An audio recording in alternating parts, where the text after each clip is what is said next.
Ya, bagi Anda yang baru saja bergabung, berikut berita utama kami hari ini.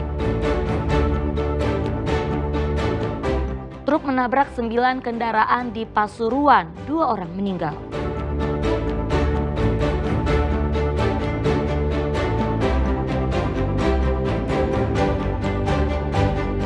Rumah indekos di Jember terbakar, seorang mahasiswa ditemukan tewas.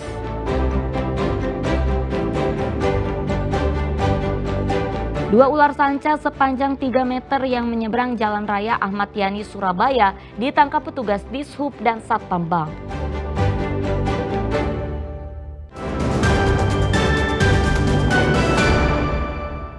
Korban meninggal dunia akibat truk menabrak 9 kendaraan di eksit tol Purwodadi Pasuruan Rabu siang bertambah menjadi 2 orang.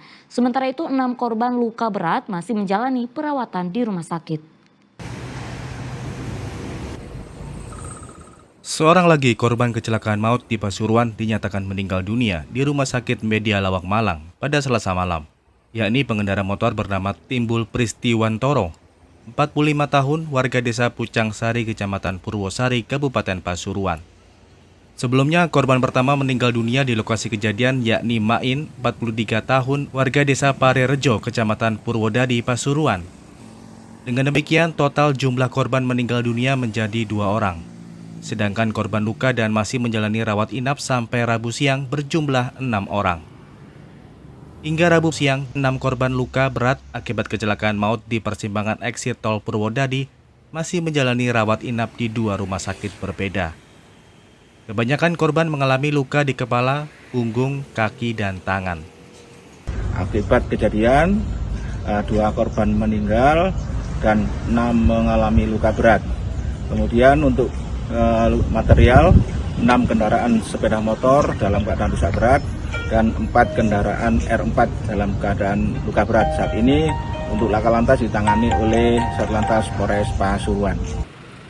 Selasa sore, truk box menabrak 9 kendaraan di traffic light persimpangan eksit tol Purwodadi Jalan Raya Arteri Malang Surabaya di Desa Parirejo, Kecamatan Purwodadi, Kabupaten Pasuruan. Kecelakaan beruntun diduga karena truk box yang melaju dari arah Malang mengalami remblong. Truk kemudian melaju tak terkendali dan menabrak 9 kendaraan di depannya yang sedang berhenti di traffic light atau lampu merah. Dan Diari Gafur melaporkan dari Pasuruan. Seorang mahasiswa sebuah perguruan tinggi ditemukan tewas usai api menghanguskan sebuah rumah indekos di Jember. Saat peristiwa terjadi, korban diduga masih terlelap tidur sehingga tidak menyadari saat kamarnya dilalap si jago merah. Api membakar sebuah rumah indekos di Jalan Mastrip, Kecamatan Sumbersari, Jember. Api yang berkobar di lantai 2 selama 30 menit berhasil dipadamkan oleh petugas damkar. Namun saat melakukan proses pendinginan, petugas menemukan satu penghuni di lantai 2 dalam kondisi sudah tidak bernyawa. Korban bernama Mahardika, asal Lumajang, mahasiswa sebuah perguruan tinggi di Jember.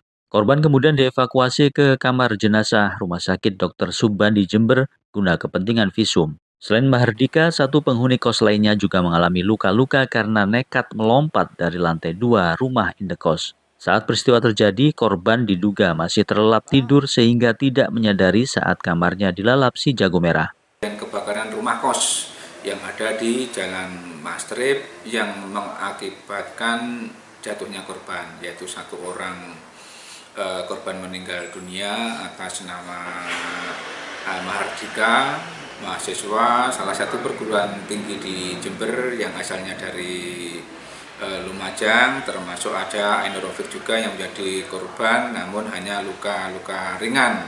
Karena pada waktu kejadian pagi masih sebagian juga masih ada yang belum bangun, ya. Begitu saksi mengetahui ada percikan-percikan suara kebakaran itu langsung membangunkan warga yang ngekos di sana. Namun satu saksi yang mengetahui itu berhasil loncat yang mengakibatkan luka-luka lebam, hanya luka ringan. Namun satu korban atas nama Mahardika ya tidak sempat menyelamatkan diri, terjebak dalam kamar dalam kobaran api sehingga korban meninggal dunia. Petugas hingga kini masih menyelidiki penyebab pasti kebakaran. Tommy Iskandar melaporkan dari Jember. Diduga korsleting pada sistem kelistrikan, sebuah minibus di Madiun terbakar. Tidak ada korban luka maupun korban jiwa dalam peristiwa ini. Sebab sebelum api membesar, pengemudi dan penumpang berhasil keluar dari dalam mobil. Minibus ini terbakar di Jalan Raya Madiun menuju Ponorogo, tepatnya di Desa Jatisari, Kecamatan Geger. Dalam hitungan detik, api langsung membesar dan membakar bagian depan mobil. Tidak ada korban jiwa dalam peristiwa ini sebab sesaat minibus mengeluarkan asap, pengemudi dan seluruh penumpangnya berhasil keluar. Menurut pengemudi mobil, Muhammad Imron, bagian depan mobilnya tiba-tiba mengeluarkan suara letupan, kemudian disusul asap dan api. Mengetahui hal itu, ia dan dua penumpangnya langsung turun dari mobil. Diduga kebakaran akibat korsleting pada sistem kelistrikan. Ada gejala bau sangit dari luar. Langsung saya minggir. Terus langsung kejadian tadi. Oke, Bapak tadi dari mana mau kemana sih Pak? Dari Delopo mau ke Madiun. Ke Madiun Pak ya? Ada berapa penumpang tadi Pak? 2 orang. Tidak apa-apa tapi Pak ya? Apa. Sebelumnya mobil mengalami problem atau gimana Pak? Sebenarnya iya. Ah? Ada konslet kemarin tuh. Aku lupa tadi belum bawa ke bengkel. Oh gitu ya. Kalau api pertama kali muncul dari mana? Api pertama kali dari muncul depan. di bagian mana? Depan kap.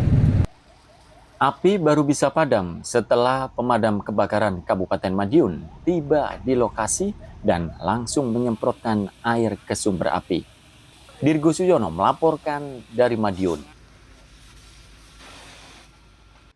Ya, belasan anak yang mayoritas laki-laki menjadi korban kekerasan seksual di Tulung Agung. Mereka merupakan akumulasi korban dalam 5 kasus dan 5 tersangka berbeda.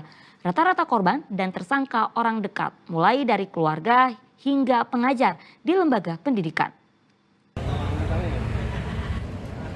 4 dari 5 tersangka pencabulan anak di bawah umur dibekuk Polres Tulungagung. Seorang tersangka sudah dilimpahkan kepada Kejaksaan Negeri Tulungagung. Kelima tersangka yang tidak saling berkaitan ini dibekuk dalam 2 bulan terakhir. Berdasarkan penyelidikan polisi, korbannya mencapai 19 anak. Kapolres Tulungagung AKBP Muhammad Taat Resdi mengatakan pelaku yang ditangkap adalah orang yang sehari-hari dekat dengan korban, mulai dari pengajar di pesantren, tetangga, ayah tiri, hingga ayah kandung korban. Kelima tersangka merupakan laki-laki. Sementara dari 19 korban, 14 diantaranya adalah anak laki-laki. Sisanya perempuan mulai usia 6 hingga 17 tahun. Ada 3 anak berusia 6 tahun, 6 anak usia 8 tahun, 2 anak usia 9 tahun, 2 anak usia 10 tahun, 4 anak usia 12 tahun, dan 2 anak berusia 16 tahun. Total 19 anak yang menjadi korban tindak pidana tersebut yang dilakukan oleh 5 tersangka di 5 TKP yang berbeda. Jadi tidak ada kaitannya, semuanya terpisah. Siang hari ini kami hadirkan 4 dari 5 orang tersangka tersebut karena 1 tersangka sudah berkasnya sudah dinyatakan lengkap dan sudah kami limpahkan ke Kejaksaan Negeri Tulungagung untuk selanjutnya dilakukan persidangan. Kelima tersangka dijerat Undang-Undang Perlindungan Anak dengan ancaman hukuman 15 tahun penjara. Guna proses hukum lebih lanjut, 4 tersangka ditahan di rumah tahanan Mapolres Tulungagung, sedangkan 1 tersangka ditahan di rutan sebab berkasnya sudah dilimpahkan ke Kejaksaan untuk disidangkan. Danu Sukendro melaporkan dari Tulungagung. Seorang mantan menteri atau account officer Bank BUMN ditetapkan sebagai tersangka oleh Kejaksaan Negeri Ponorogo atas kasus kredit fiktif. Tersangka mengajukan kredit fiktif di tempatnya bekerja dengan memakai identitas kependudukan orang lain dengan nominal kredit mencapai ratusan juta rupiah.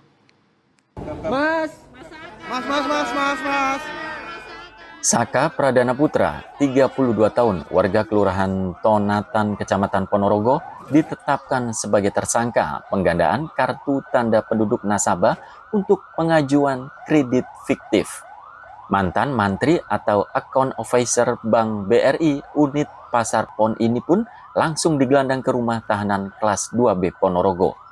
Penahanan ini dilakukan setelah tim kejaksaan mengantongi 2 alat bukti, termasuk dokumen identitas nasabah yang disita saat menggeledah kantor Dispenduk Capil Ponorogo pada 27 Mei 2025.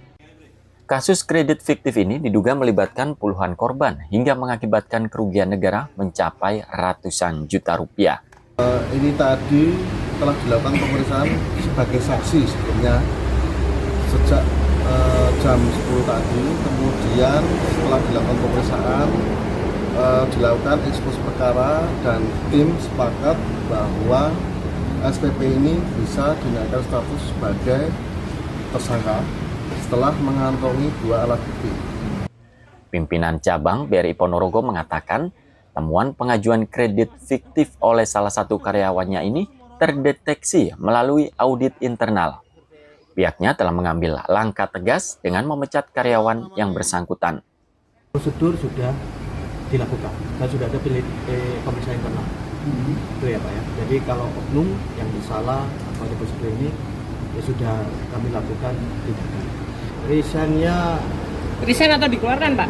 Dikeluarkan. Ya. Sejak kapan Pak itu? Masalahnya seperti itu? Ya udah tadi ada pemeriksaan kami, terus kami kirim ke kejaksaan. Ada pemeriksaan internal. Jika yang terlibat ada kemungkinan kepala unit itu diperiksa. Nah ini saya serahkan semua ke kejaksaan ya pemeriksaannya. Hingga kini Kejaksaan Negeri Ponorogo terus mendalami jaringan atau sindikat pegawai bank lain yang terlibat atas pengajuan kredit fiktif di bank milik BUMN ini yang diduga sudah berjalan sejak tahun 2024. Dirgo Suyono melaporkan dari Ponorogo. Ya, 2 ekor ular sanca sepanjang 3 meter melintas di tengah jalan raya di Surabaya Selasa dini hari dan membuat geger pengguna jalan. 2 sanca itu akhirnya ditangkap petugas Dishub dan Satpam sebuah bank. 2 ekor ular sanca melintas di tengah jalan raya Ahmad Yani Surabaya. 1 ekor ular melintas di jalur cepat dan seekor lainnya melintas menuju halaman sebuah bank. Peristiwa langka ini membuat geger pengguna jalan. Khawatir membahayakan, sejumlah petugas Dinas Perhubungan yang sedang bertugas di pos pengamanan Jalan Ahmad Yani menangkap dan mengevakuasi ular itu. Sementara 1 ekor ular lainnya yang kabur ke halaman bank akhirnya bisa ditangkap oleh sejumlah petugas keamanan bank. Menurut petugas Dishub Kota Surabaya yang menangkap ular, diduga hewan melata itu satwa liar yang keluar dari saluran air. Itu tadi jalan ke lajur cepat. Terus ada orang teriak-teriak. Bisa dievakuasi. Ada berapa ekor Pak? 2, yang satunya di pinggir belum kita hampiri. Yang satunya sudah melintas tengah jalan gitu? Ya. Setelah ditangkap 2 ular sanca atau piton itu selanjutnya diserahkan ke BKSDA Surabaya. Wahyu Pratama melaporkan dari Surabaya. Ya, jika Anda berkunjung ke alun-alun Kota Gresik tidak lengkap jika tidak mencicipi kuliner lontong kupang kaki 5. Rasa lontong kupang yang gurih dan nikmat dijamin bisa membuat penikmatnya ketagihan. Menariknya lagi, harganya juga ramah di kantong.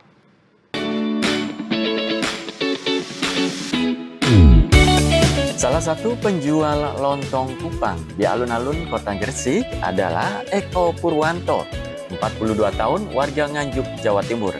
Ia berjualan di tempat ini sudah selama 18 tahun lalu. Kupang merupakan makanan yang berasal dari hewan laut semacam kerang kecil. Kerang kupang ini memiliki rasa yang gurih dan lezat. Kudapan lontong kupang ini lebih nikmat disantap dengan sate kerang. Bu, tadi makan kupang, Bu. Gimana, Bu, rasanya, Bu? Enak, Pas. Petisnya juga enak. Terus aku udah makan 2 kali sih, tapi mantap. Oh iya. Bu, dari mana, Bu, asalnya, Bu? Dari Klaten. Oh, dari Jawa Tengah. Udah, berarti kesini udah sering, Bu? Baru sekali ini. Oh iya, enak ya. Rasa kupangnya gimana, Pak? Enak sekali. Gurih-gurih enak. Sudah sering kesini, Pak ya? boleh. Pak, menurut Bapak itu kupang ini apa ya, Pak? Istimewanya gimana, Pak? Namanya hanya kupangnya gurih. Gurih, rasanya enak. Cara memasak kupang untuk menghasilkan aroma khas membutuhkan trik khusus agar tidak bau amis, yakni menggunakan kompor arang. Bumbu racikan tradisional dipadu dengan bawang putih dan petis, jadi perpaduan yang tepat sehingga menghasilkan rasa yang lezat. Kalau kolaknya ambil kupangnya di Sidoarjo, lalu dibawa ke sini dimasak di kontrakan pakai kayu bakar, bumbunya komplit ya, jenisnya bawang putih, garam, kecap rasa, sama kemiri goreng. Dari petesnya ini kan asli Kupang, kalau petes lainnya nggak bisa. Satu porsi lontong kupang dijual Rp15.000, sementara sate kerang dijual Rp2.000 per tusuknya. Bagaimana? Cukup ramah di kantong, bukan? Nah, bagi Anda yang ingin mencoba, lapak pedagang lontong kupang ini buka mulai pukul 3 sore hingga 10 malam. Sri Rama dan Sujianto melaporkan dari Gresik.